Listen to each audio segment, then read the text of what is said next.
श्री कृष्ण कहते हैं जिंदगी में कभी कभी ऐसा वक्त भी आता है जब इंसान अंदर से टूट जाता है, अंदर से मर सा जाता है। ऐसा लगता है सारी परेशानियां मेरी जिंदगी में ही क्यों है। ऐसा लगता है मुसीबतों ने चारों तरफ से घेर लिया हो, जैसे किसी चक्रव्यूह में फंस गए हो।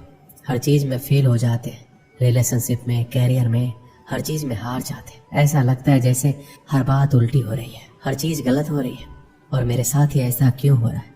ऐसे दुखों में उलझ के रह जाते हैं जैसे कोई रास्ता ही नहीं दिखाई देता। कई लोग तो इतने टूट जाते हैं अंदर से कि उन्हें लगता है कि ऐसी जिंदगी से तो हम मर जाएं। अगर जिंदगी में इतने ही दुख है तो क्या फायदा ऐसे जीवन का।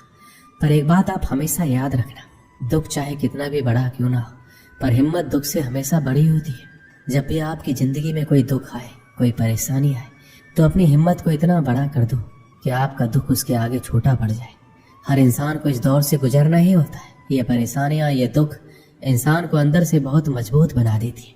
जिंदगी में कभी आपके सामने कोई दरवाजा बंद हो जाए तो समझ लेना अब कोई बड़ा दरवाजा खुलने वाला है। जब कोई रिश्ता टूटता है या दिल टूटता है तो लोग उस दर्द को सह नहीं पाते, और जब कुछ वक्त गुजर जाता है तो कहते हैं अच्छा हुआ और रिश्ता मेरी जिंदगी से चला गया। अगर उस रिश्ते में हम रहते तो हमारी जिंदगी खराब हो जाती। कई बार कुछ चीजें हमारी जिंदगी में ऐसी ही होती है, हमें लगता है हमारे साथ ऐसा क्यों हो रहा है। आगे चल के वो चीजें हमारे बेहतर भविष्य की ओर लेकर आती है। बहुत समय पहले की बात है, एक प्रसिद्ध ऋषि गुरुकुल में बालकों को शिक्षा प्रदान किया करते थे। उनके गुरुकुल में अनेक राज्यों के राजकुमारों के साथ साधारण परिवार के बालक भी शिक्षा प्राप्त करते थे। उस दिन वर्षों से शिक्षा प्राप्त कर रहे शिष्यों की शिक्षा पूर्ण हो रही थी और सभी बड़े ही उत्साह से अपने घर लौटने की तैयारी में थे। जाने के पूर्व ऋषिवर ने सभी शिष्यों को अपने पास बुलाया।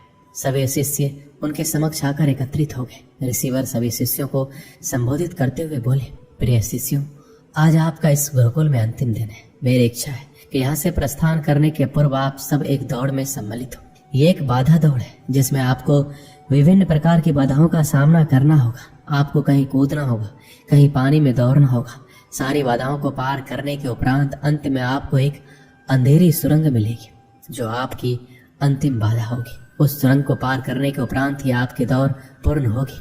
तो क्या आप इस दौड़ में सम्मिलित होने के लिए तैयार हैं?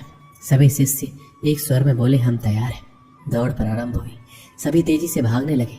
समस्त बाधाओं को पार करने के उपरांत वो अंत में सुरंग में पहुंचे। सुरंग में बहुत अंधेरा था। जब शिष्यों ने सुरंग में भागना प्रारंभ किया तो पाया कि उसमें जगह जगह नुकीले पत्थर पड़े हुए हैं। वो पत्थर उनके पाँव में चुभने लगे, उन्हें असहनीय पीड़ा होने लगी। लेकिन जैसे तैसे दौड़ समाप्त कर वो सब वापस रिसीवर के पास पहुंच गए। रिसीवर ने उनसे सवाल किया, शिष्यों, आप सब में से कुछ लोगों ने दौड़ पूरी करने में अधिक समय लिया, कुछ ने कम, भला ऐसा क्यों? उत्तर में एक शिष्य बोला, गुरुवर, हम सभी साथ साथ ही दौड़ रहे थे, लेकिन सुरंग में पहुंचने के बाद स्थिति बदल गई। कुछ लोग दूसरों को धक्का देकर आगे निकलने में लगे हुए थे, तो कुछ लोग संभल संभल कर आगे बढ़ रहे थे।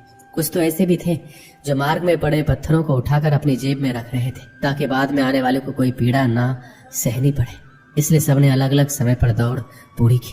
पूरा वृत्तांत सुनने के उपरांत रिसीवर ने आदेश दिया, ठीक है, अब वो लोग सामने आए जिन्होंने मार्ग में से पत्थर उठाए हैं और वो पत्थर मुझे दिखाए। आदेश सुनने के बाद कुछ शिष्य सामने आए और अपनी जेबों से पत्थर निकालने लगे, लेकिन उन्होंने देखा कि जिसे वो पत्थर समझ रहे थे वास्तव में वो बहुमूल्य हीरे थे। सभी आश्चर्यचकित होकर रिसीवर की ओर देखने लगे। मैं जानता हूँ कि आप लोग इन हीरो को देखकर अचरज में पड़ गए। रिसीवर बोले, इन हीरो को मैंने ही सुरंग में डाला था। ये हीरे उन शिष्यों को मेरा पुरस्कार है जिन्होंने दूसरों के बारे में सोचा।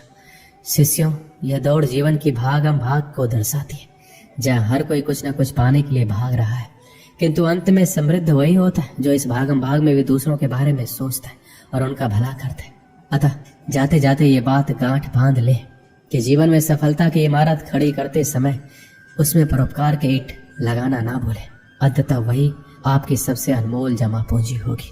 दोस्तों, इस वीडियो में बस इतना ही। मिलते हैं अगली वीडियो में। अपना ख्याल रखिएगा। जय श्री कृष्ण।